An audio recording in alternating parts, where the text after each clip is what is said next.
Durante o evento, Boas Práticas e Desafios para a Implementação da Política de Desestatização do Governo Federal, organizado pela Controladoria Geral da União, o ministro da Infraestrutura, Tarcísio Gomes de Freitas, participou através de um vídeo em que falou que a política de desestatização do governo federal é o único caminho que nós temos para a promoção do desenvolvimento, sobretudo em infraestrutura. O ministro explicou que o que já foi feito permitiu ao governo trilhar uma curva de aprendizagem e que o grande desafio agora é pôr em prática as lições aprendidas. Uma das principais lições é que o êxito vem de estruturar um contrato que atenda o interesse da sociedade. Assista. Olá. Gostaria de cumprimentar a Controladoria Geral da União, minha ex-casa, a qual eu tenho muito carinho, pela organização desse evento, Boas Práticas e Desafios para a Implementação da Política de Desestatização do Governo Federal. Assunto extremamente pertinente, porque nós temos aí um objetivo de fazer a desestatização de vários ativos, que é o único caminho que nós temos para a promoção do desenvolvimento, do investimento, sobretudo em infraestrutura, o que vai nos trazer uma situação diferenciada em termos de competitividade. Ao longo dos anos, nós tivemos várias experiências com desestatização que nos permitiram trilhar uma curva de aprendizado. Erramos muito, aprendemos muito, e o grande desafio agora é colocar as lições aprendidas dentro das nossas estruturações. Nós temos que entender que a gente só consegue vender aquilo que o mercado tem interesse em comprar e que o êxito não está no dia do leilão. O êxito está em a gente conseguir estruturar um contrato que atenda aos nossos objetivos, que atenda o interesse da sociedade, do usuário. Temos tudo para isso. Observe que na nossa pauta nós temos excelentes ativos. Nós temos uma estruturação de projetos que hoje é extremamente sofisticada, principalmente na forma como a gente está resolvendo conflitos pela via privada, pela via da arbitragem, pela forma como nós estamos encarando as questões relacionadas à sustentabilidade, que estarão cada vez mais presentes na estruturação de projetos.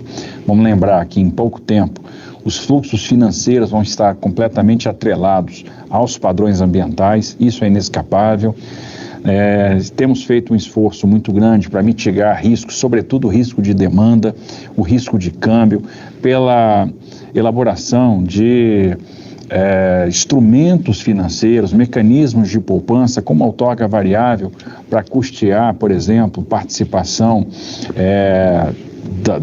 do setor público juntamente com o ente privado nas questões de demanda, garantindo o percentual do VPL, caso haja frustração, dinheiro esse que, se não houver a frustração de demanda, ele acaba revertendo para a modicidade de tarifa, ou, por exemplo, ele pode ser utilizado para amortização de flutuações de câmbio. Então a gente pode usar a outorga variável como um colchão financeiro que amenize flutuações, variações de câmbio, criando um mecanismo de hedge dentro da estruturação dos contratos. Esses elementos somados, juntamente com o fato de nós termos grandes ativos, excelentes ativos, os principais ativos da infraestrutura, como o aeroporto do Santos Dumont, o aeroporto de Congonhas, o Porto de Santos, a BR-163 no Pará, a Ferrovia de Integração Oeste-Leste, as rodovias do Paraná, estão sendo disponibilizados para iniciativa privada. E precisamos trazer o mercado para participar deste movimento. O mercado só virá se perceber que há transparência na elaboração desses projetos, que a questão da gestão de riscos, a questão da integridade é uma questão muito cara para nós. O Brasil tem tradição de respeito a contratos, tem portfólio, tem estruturação sofisticada, tem bons ativos, tem fund, ou seja, todos os elementos para que o programa de desestatização seja um grande sucesso. Então, eu louvo a CGU pela iniciativa de promover este evento, de promover esse debate, com certeza muito rico para todos os atores que trabalham na estruturação dos projetos e que trabalham no controle. Um bom evento a todos. E neste momento, passo a palavra ao presidente do BNDES, senhor Gustavo Henrique Moreira Montesano, para tecer suas considerações também neste início de evento. Bom dia a todos, agradecer aqui ao CGU, em nome do ministro Wagner, pelo convite. Um prazer estar falando aqui sobre esse tema tão apaixonante para nós e especialmente importante agora nesse momento de retomada da economia, reabertura do Brasil, nossa volta aqui à normalidade e volta ao nosso plano de voo. E, ministro, eu vou falar aqui sobre 3 tópicos na minha fala. Primeiro, vou falar sobre uma visão de alocação de portfólio dos ativos estatais, tá? Segundo, eu vou falar sobre a função de um banco público, a importância de você ter um organismo público focado nisso. E terceiro, vou falar um pouco de um depoimento pessoal do que foram esse tempo no BNDES, em que a gente colocou de pé esse banco de serviço e o que a gente está vendo para frente. Tá? E eu escolhi esse primeiro tópico para falar sobre alocação de portfólio, sobre a ótica estritamente financeira, porque justamente ele não é tão citado. Então eu não vou falar sobre a importância fiscal da desestatização, não vou falar sobre a redução de corrupção, não vou falar sobre a melhoria de serviço público, tornar o governo menos complexo, como a Marisete falou, o ministro Paulo Guedes falou, o próprio Thiago falou na abertura. O meu racional que eu quero convidar todos aqui a acompanhar é sobre uma ótica puramente financeira, de um investidor. Tá? Então vamos imaginar que o Estado brasileiro ele é um investidor puramente financeiro. E o único objetivo dele, ao deter ativos, é ter lucro financeiro. Só que esse investidor, o Estado brasileiro, ele já é sócio de todas as empresas. Então, em média, né, sim, sem contar ICMS, impostos indiretos, etc., 34% do resultado de todas as empresas já vai para esse investidor brasileiro. Ou seja, qualquer real adicional que esse investidor Estado aplica para ter uma participação numa empresa é o que a gente chama de retorno marginal decrescente. Então ele tem menos retorno. Você pode ter 0 participação e 34% dos resultados daquela empresa, ou botar algum capital adicional e ter um retorno que vai caindo com o tempo. Ou seja, cada dinheiro adicional ele retorna pior e a média do investimento rentabiliza menos. Então não faz sentido sobre a ótica de retorno marginal de alocação do capital.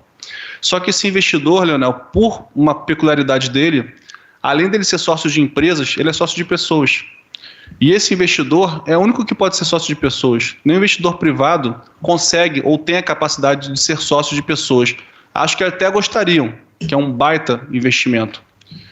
E pessoas, historicamente, isso é comprovado, não sou eu que estou falando, são análises, enfim, estudos, elas dão um retorno sobre o capital investido muito maior do que qualquer ativo empresarial.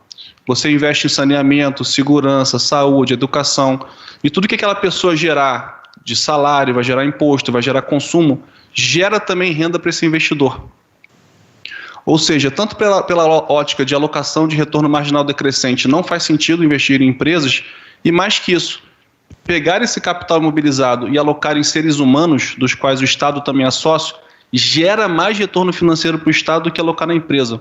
Ou seja, em suma, não tem o menor sentido econômico financeiro o Estado deter participação em empresa. Depois, quem quiser explorar mais, eu convido a debater, porque esse é um tema pouco falado. A gente fala muito de bater dívida, administrar serviços para a população, legal. Mas financeiramente estamos destruindo valor para o Estado brasileiro ao deter capital em empresa. Independente da situação fiscal estar boa ou ruim, tá? Então, se o Brasil daqui a 10 anos estiver com uma situação fiscal estável, não vai mudar esse princípio. É um princípio básico e extemporâneo. Então, é importante que ele seja discutido. O meu segundo ponto, ministro, eu queria falar um pouquinho da importância de você ter um banco como um banco de investimento para o Estado brasileiro, no caso o BNDES, prestando esse serviço. E descrever um pouco como é que funciona o dia a dia e o objetivo de um processo de desestatização. E se eu puder resumir a função desse banco, desse agente no processo, é basicamente gerar mais competição. Então, seja na iniciativa privada ou no setor público, quando você contrata um assessor financeiro para desinvestir algum ativo ou até fazer uma IPO, uma emissão de debêntures, uma emissão de bônus, qualquer tipo de colocação de ativos em mercado, o principal objetivo que nós temos ao prestar serviço para o nosso cliente Estado é aumentar a competição, é gerar competição. E como é que a gente faz isso? Informação, transparência. O ministro Tarcísio ele falou ali brevemente sobre isso, mas o nosso objetivo é trazer mais competidores para o leilão, para a oferta, e ao a gente nivelar as informações e dar transparência, a gente consegue ter um raio maior de cobertura de investidores que eventualmente não são tão familiarizados com o ativo. Do contrário, o que acontece? Só aquele investidor que ele, entre aspas, mora do lado do ativo e conhece o ativo e tem uma vantagem informacional, ele vai conseguir precificar melhor aquele ativo. Então, a partir do momento que você gera transparência, faz um trabalho diligente e gera informação de qualidade para que mais investidores possam precificar e avaliar aquilo ali, você está reduzindo o risco de quem está entrando, porque ele tem mais segurança do que ele vai encontrar. E como efeito secundário mais importante, você está aumentando a competição. Então, assim, se eu puder resumir de uma forma bem simples, o objetivo de um banco de investimento, no caso aqui o BNDES, trabalhando para o Estado, nesse processo, é ter transparência e gerar informação. E qual que é a beleza disso, ministro? A beleza disso é que o Estado brasileiro quer a mesma coisa. Então, ao trabalhar para ter o leilão mais competitivo possível e a melhor oferta possível pelo ativo, a gente também está trabalhando para todo o nível de governança exigido pelo Estado brasileiro, que é a transparência, diligência, qualidade das informações. Então a sinergia é total. Existe uma sinergia, uma convergência total entre o investidor privado e o Estado vendedor de ativos nesse processo. E por que é tão importante ter um banco focado, especializado e equipado para esse tipo de atividade? Primeiro porque as qualificações necessárias são bem específicas. Qualificações técnicas do pessoal, capacidade de articulação do banco. Então é fundamental, dado a pluralidade e a quantidade de agentes no setor público e privado, né, os contratados que prestam serviço é tão grande que essa capacidade de articulação e formação de coesão de ideias e visões é fundamental no processo. Então é uma multiplicidade não usual no setor privado, que aqui no setor público requer essa capacidade de articulação muito bem feita e fundamental para um processo efetivo. Tá?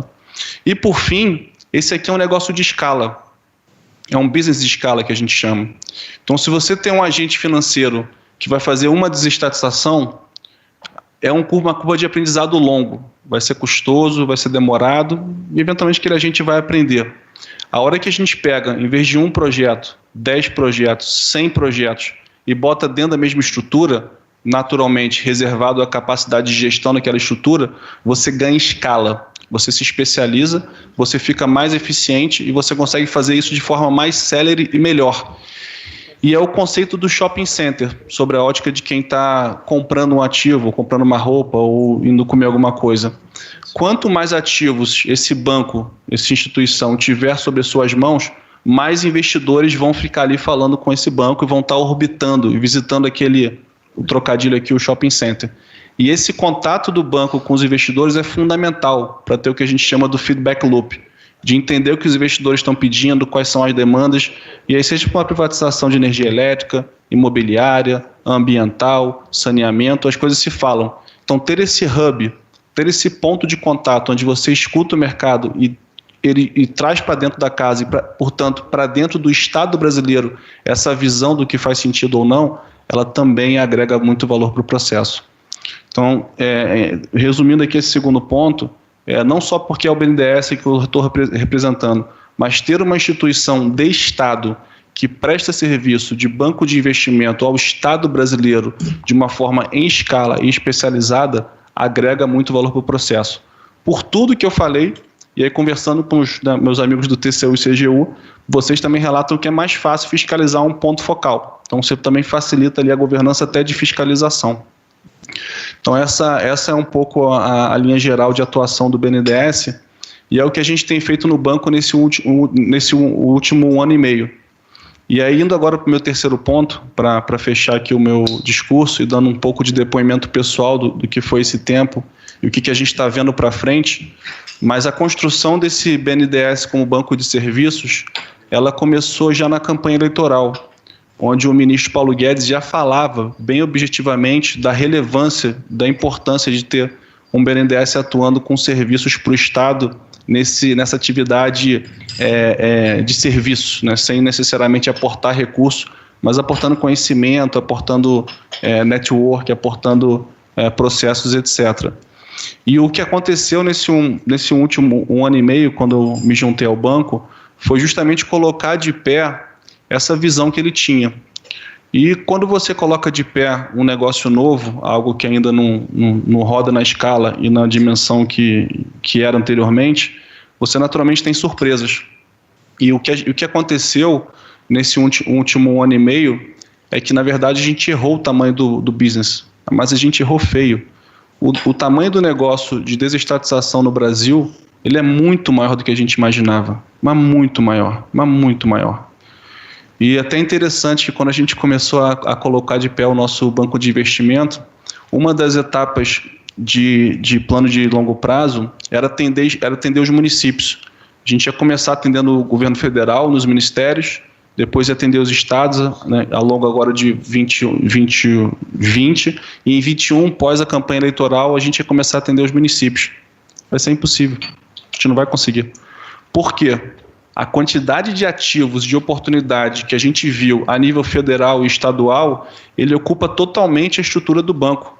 E eu estou falando de uma estrutura hoje, só nesse BNDES de serviço, de umas 200 pessoas. Então, em termos de quantitativo per capita, eu acredito, não tenho garantia para dizer isso, mas eu acredito que nós somos o maior banco de investimento do Brasil. Nenhum banco privado tem esse tamanho de pessoas prestando serviço. Então, isso mostra o potencial dessa agenda para o Estado brasileiro, em todos os níveis, federal, estadual, municipal, porque a quantidade de ativos que nós temos em nossas mãos, subutilizados ou descuidados, ela é enorme. E aí o ministro Guedes comentou aqui a SEDAI hoje, por exemplo, a Marisete comentou já o caso do Amapá, eu destaco um caso que a gente fez recentemente do leilão de Alagoas, de saneamento. Se Deus quiser, dia 27 de novembro, vamos estar fazendo a privatização da SEB aqui em Brasília. Então, assim, a agenda está acontecendo, ela é muito grande, acima do que a gente imaginava há um ano e pouco atrás. E aí, olhando para frente, a gente é extremamente otimista com essa agenda e com essa iniciativa do BNDES, e eu tenho dito e repetido isso lá no banco, esse é uma linha de negócio permanente no banco. Algumas pessoas imaginavam que seria um projeto de governo que duraria 2, 3 anos, 6 anos, mas não, para mim é claro, ministro, é uma agenda perpétua para o Brasil. E por que eu digo isso? O secretário falou, 1,2 trilhões de reais em imóveis só no governo federal, mais 700 bilhões de empresas só no governo federal. E aí quando você olha para o mercado financeiro hoje, para onde o mundo está indo, a gente está falando cada vez mais de ativos ambientais, de ativos sociais, de ativos digitais. Então, quando você olha a quantidade de ativo ambiental, florestal no Brasil, bio, etc., recursos hídricos que a gente pode, de alguma forma, explorar de forma sustentável, recursos digitais, veículos digitais. Então, o mercado financeiro está migrando fortemente para essa agenda de monetizar e explorar de forma sustentável ativos sociais, ativos ambientais e ativos digitais. E a gente aqui no Brasil está só no começo dessa história. E a gente é um país que tem muito ativo social, muito ativo ambiental e muito ativo digital pela natureza do nosso Brasil. Então, com isso aqui eu encerro minha palavra, ministro. Agradeço o convite e reforço aqui só para fechar a mensagem novamente. Ponto 1, não faz sentido, em termos de alocação de portfólio, um Estado ter participação em empresa, seja com situação fiscal frouxa ou apertada. Ponto 2, a importância de uma instituição como o BNDES, e tomara que tenham mais BNDES fazendo esse serviço de centralização, estruturando. E terceiro, essa é uma agenda permanente para a sociedade brasileira. Ela está apenas começando e as mudanças do mercado de capitais e financeiros mundo afora vão dar um empurrão de um vento ainda mais forte nela, e é importante que a gente esteja preparado, e daí a importância do evento, e parabenizo a CGU. Obrigado.